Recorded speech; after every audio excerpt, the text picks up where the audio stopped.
We have to finish up on Daf Mem Gimel Amud Beis, and we're towards the middle of the Amud, a little bit beyond that, and we're learning the Mishnah.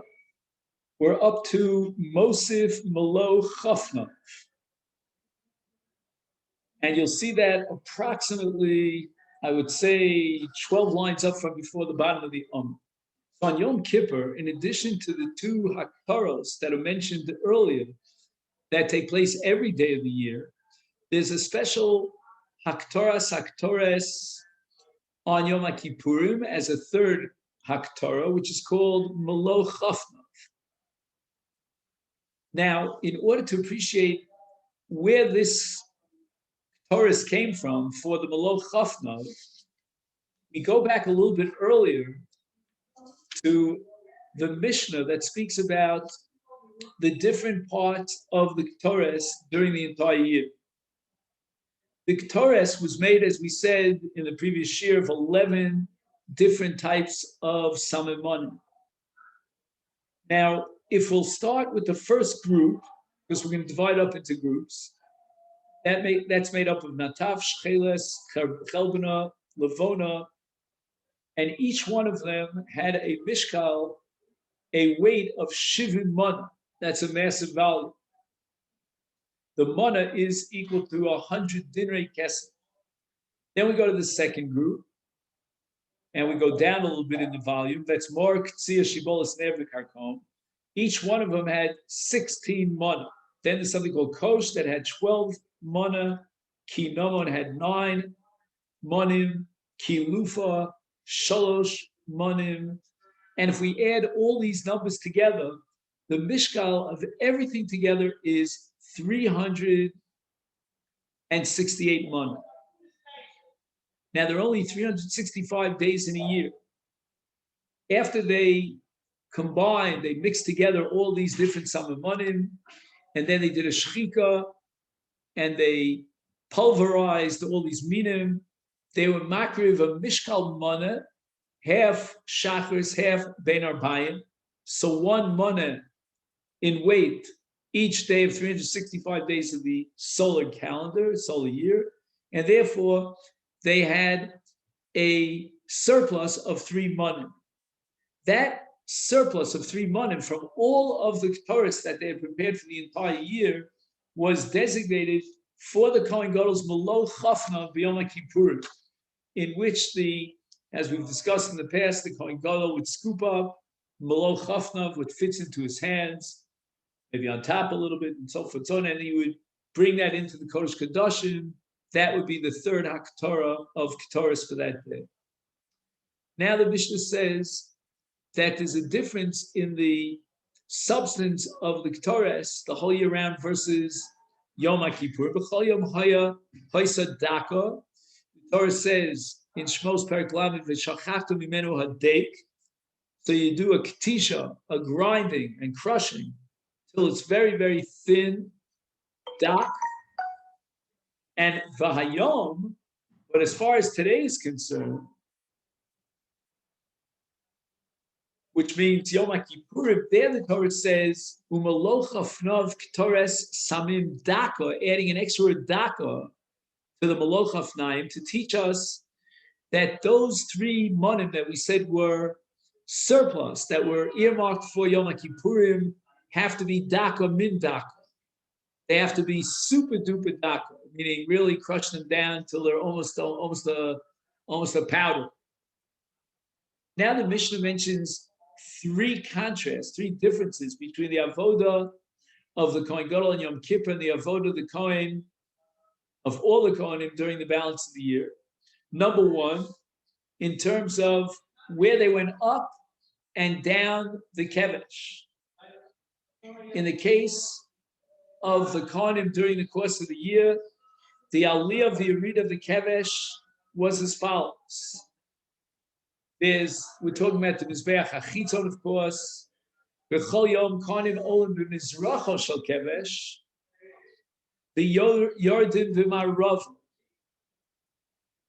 So during the course of the year, they went up the right side or the south side of the kevesh. Keep in mind that the kevesh from the beginning until the end, until you reach the top of the Mizbeach, is 32 amma. Its width from east to west, because again, the kevesh goes from south to north, but from east to west, the width was 16 amma.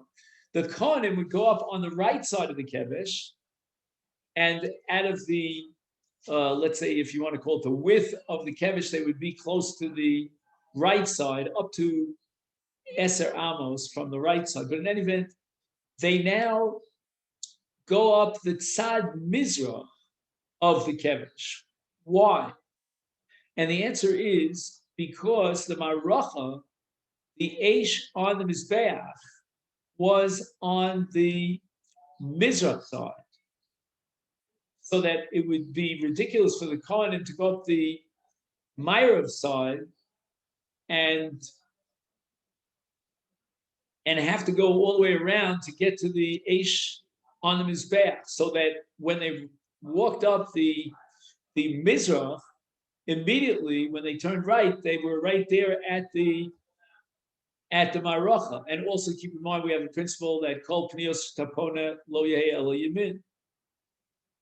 Had they gone up the west side of the kevesh, they would have to make a whole circuitous route in order to get back to the eastern side. So anyway, they went up the eastern side of the ramp. They turned a little bit to the right, to the Mizrach HaMizbeach, and that's where the Maracha Gedola, which is the largest pyre, as you call it in English, for the Hakravas Karbonos. Then they're going to circuit. They're going to go around the Mizbeach, come down on the Ma'ariv side, on the western side of the Mizbeach. And the reason for that is because that's where they're going to encounter the Maracha Ketana. So if you're looking at the Mizbeach from south to north, then what you're going to see on your right side, which is called Mizrah, and on your left side, which is called Ma'ariv, on your right side, you're going to see the Maracha Gedola. On the left corner, you're going to see the Maracha of Maracha Ketana for the Ketoras. Now they're already on the west side, and therefore Yordin b'Maravo Shel Kevesh. They'll go down. They went up on the east. They're going to go down west. However, Yom Kippur, the Kohen Gadol is going up the Kevesh. Ola b'Emtza. It's more mechubad, it's more respectful when you allow a person to go through the middle. Not to have to squeeze over to the left, to the right, to this corner, that corner. And that's because on this day of Yom Kippurim, everything is about the Kohen Gadol, meaning it's his job and only his job. And therefore, in the language of Chazal, he's like a ben bites. It's like he's at home over here in his relationship to the Mizbeach. And if he goes up the middle of the Mizbeach and he comes down in the middle of the Mizbeach. Rabbi Yehuda Omer li olam kohen ola b'emtza v'yori b'emtza. Even during the balance of the year, we have a din of Kohen Gadol, of covered, and therefore the whole year round we'll give him that extra covered, let him go up the middle of the ramp and come down the middle of the ramp.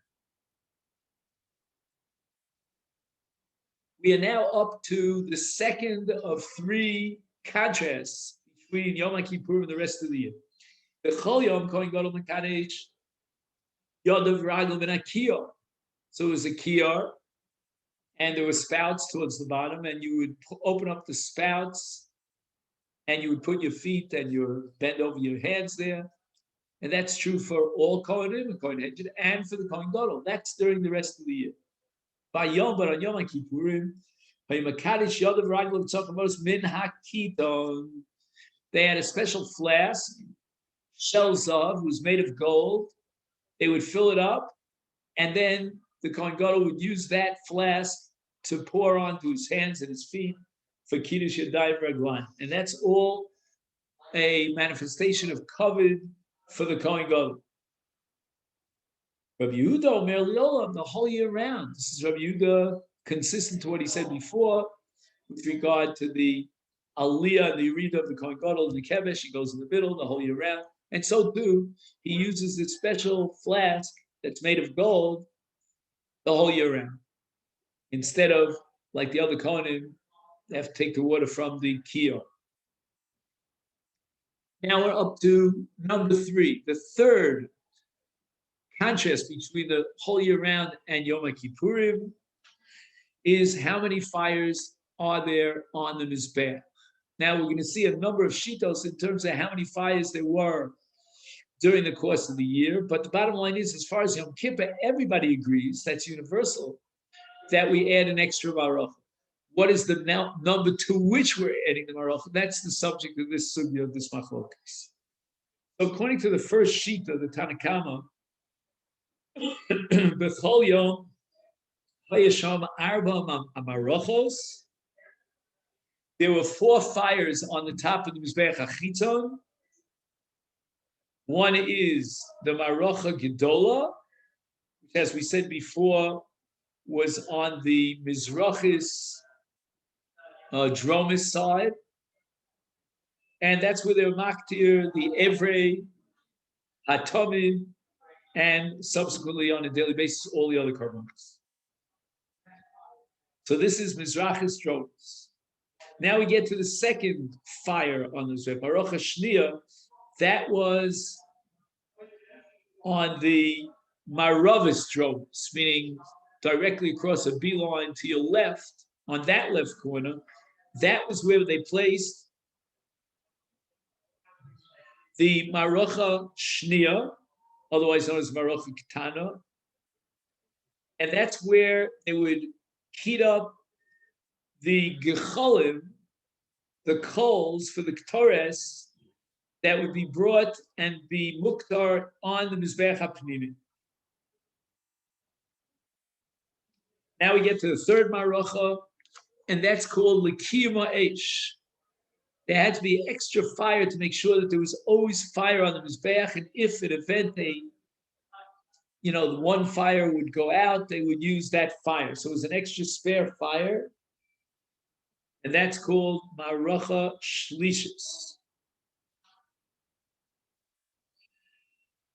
And and then we get up to the Marocha Revius, which was for the Evrei Hatamid Shel Ben Arbaim. So we said that the Evrei Hatamid are on the Eish Gedola, Marocha Gedola, but that's only the Tamid Shel Shachar. As far as the Tamid Shel Ben Arbaim is concerned, in that case, they were maktir on that fourth Marocha.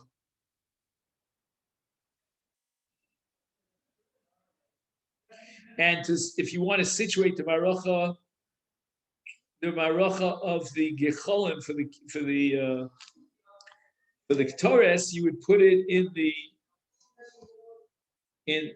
the northeastern corner, meaning you're always on the east, but all the way to the north. Hayom. Now on Yom Kippur, says the Tanakh, we're going to add a fifth Maroch, a fifth H on the Mizbeach. So number 1, all the others, and number 5, a fifth one, and that was for the Kohen Gadol to take the Gecholim for the Haktoras Lifnai V'Lifnim. And that was situated on the western side of the Mizbeach. All this is Divrei Rabbi Meir. Rabbi Yossi Omer, B'chol Yom, on a daily basis, the whole year round, Sholosh. There were only 3 Marochos, not 4 and then jack it up to 5, but rather 3 jack it up to, on Yom Kippurim, to 4. So which Marocha does Rabbi Yossi omit? He's got number 1, the Marocha Gdola, that everybody has to agree to. He's got the Marocha Shni of the Ketores. He's got the Marocha Shlishis of Kiyuma Eish, in event that there's not enough fire. But as far as the every Tamid Shel Ben Arbaim is concerned, that doesn't warrant a Marocha unto itself, but rather goes back to the Marocha Gdola, like the Evrei Tamid Shel Shach. Ayom. Now, according to Rabbi Yossi, that there are only 3 fires on the Mizbeach during the course of the year. On Yom Kippur, Arba, we're going to add 1 extra fire to create the Gecholim for the purpose of Haktoras Haktoras. Rabbi Yehuda Omer B'chol Yom Shtayim. There were only 2 fires on the Mizbeach, the Gag HaMizbeach hachitzon, and that's Maroch Gdola for all the Karbanos, Maroch Ketana or Shnia for the Ketores. And as far as Kima Eish is concerned, they didn't have a separate Eish, but rather they would make sure to add wood, logs onto the Marocha to make sure that the Eish would burn brightly. Vayom, on Yom Kippurim, says Rabbi Yehuda, they added a third Marocha, and that's because of the Gecholim for the Ketores. So, but everybody agrees that Yom Kippurim had an extra Marocha on the Mizbeach. Machlokes is, again, how many Marochos were there on any day of the year.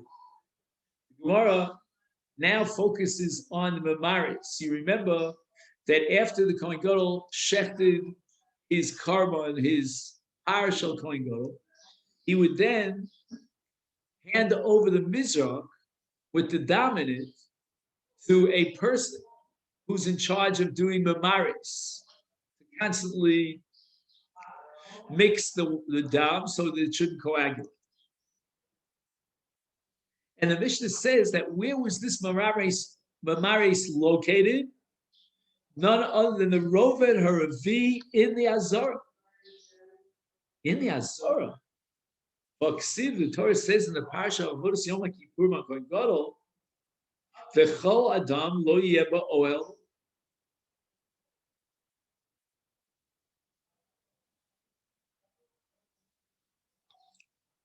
So what does it mean? V'chol Adam lo yeh ba'oel moed.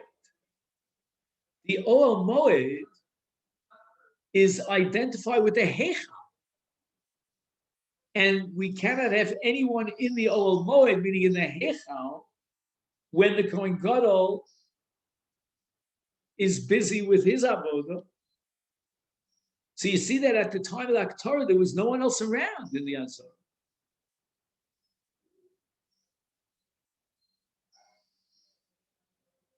So again, even though the Kohen Gadol is doing the avodah l'fnaim l'fnim in the Kosh Kadoshim, but nevertheless the Torah joins anyone from entering into the Heichal.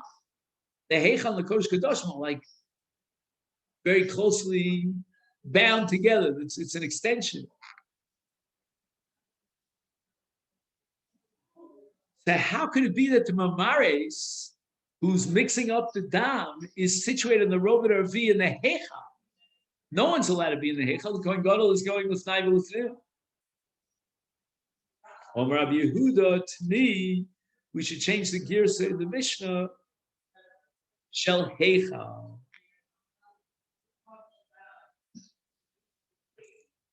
So there's a fourth row of stones in the Ritzpah, and again we calculate the shuros by going for the Pesach HaHeichal V'Lachutz, and that's where the Mamaris was situated.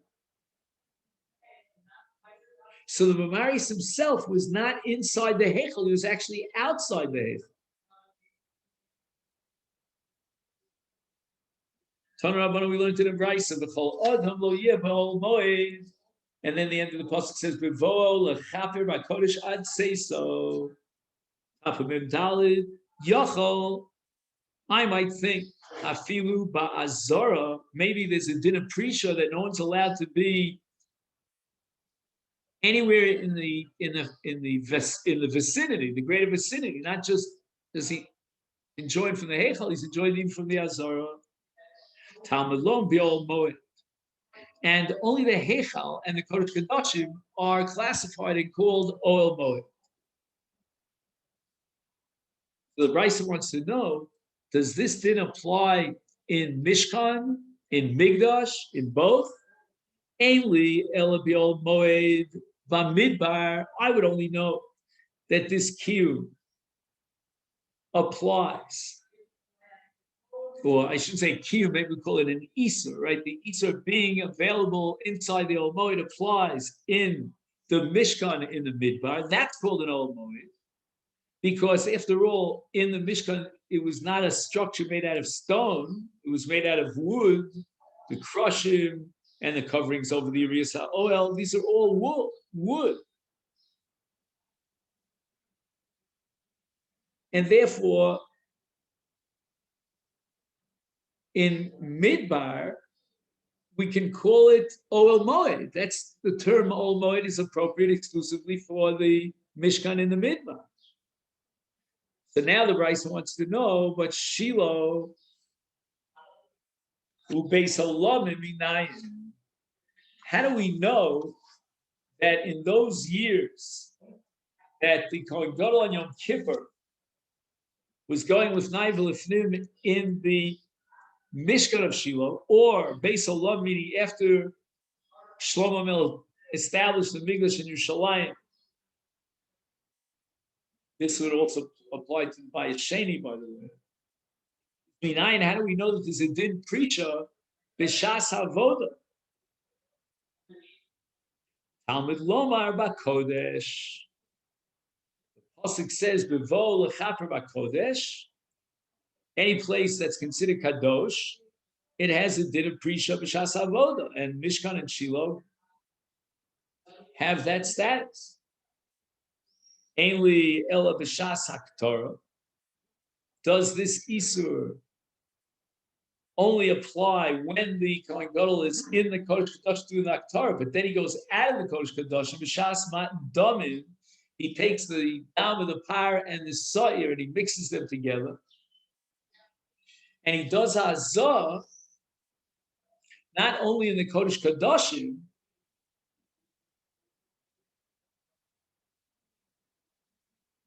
but also in the Heichal, in the Mizbach Hazah. So the Brisa is asking itself, Einli el b'shas haktorah, maybe this din prisha that everybody has to clear out only applies at the moment that he's being maktir the Kodesh Kadosh. But that has nothing to do with the matan damim, the par and the soy that would mix together in a kli. Minayin, you have to have a sauce that even during the avoda of matan damim shel parvach b'soyer, is still a din of prisha from the heichal. Talmud Lomar, we do have a source for this, and the Brisa quotes the pasuk Bevo lechaper bakodesh, that even during the time of kapara, means during the time of hazas hadam, even so,